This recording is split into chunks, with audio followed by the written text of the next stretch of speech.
Hi అండి అందరికీ. కదంబం చెట్టు చూసారా అండి మా ఇంట్లో? ప్రతి ఒక్కరికి ఇంట్లో ఈ కదంబం చెట్టు ఉంటుంది. కాకపోతే అందరికీ పువ్వులు పూస్తాయా అనేది తెలియదు ఎవరికి.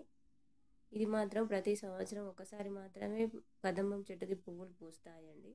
ఈ చెట్టు ఇంట్లో ఉంటే కూడా ప్రతి ఒక్క దేవతలు ఈ కదంబం చెట్టులో నివాసం ఉంటారని దీనికి పూజ చేస్తామండి మేమైతే. చాలా సంతోషంగా ఉందండి. పోయిన సంవత్సరం ఒకటి పూసిందండి, ఒక చెట్టుకి ఒక పువ్వు పూసిందండి ఇలాగే. ఈసారి 3 పువ్వులు పూసాయండి మా కదంబం చెట్టుకి. చూడండి మీరే ఫ్రెండ్స్, ఎంత బాగుందో. నారింజ కలర్లో, ఆరెంజ్ కలర్లో, పైకి ఇలా కంకుల్లాగా గుత్తులు గుత్తులుగా చాలా బాగుందండి.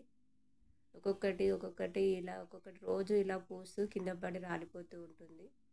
ఇది రెండోదండి, ఇది ఫస్ట్ది. ఫస్ట్ దానికి ఉన్న చెట్లు చూడండి, ఆ పువ్వులు అలా పూస్తూ ఒక్కొక్కటి రాలుతూ ఉంటుంది. ఇలా మా ఇంట్లో 3 పువ్వులుగా 3 గుత్తులుగా 3 చెట్లకి 3 పువ్వులు పూసాయండి. మీరు చూస్తారని మీకు ఈ వీడియో ఇస్తున్నాను. సబ్స్క్రైబ్ చేయండి.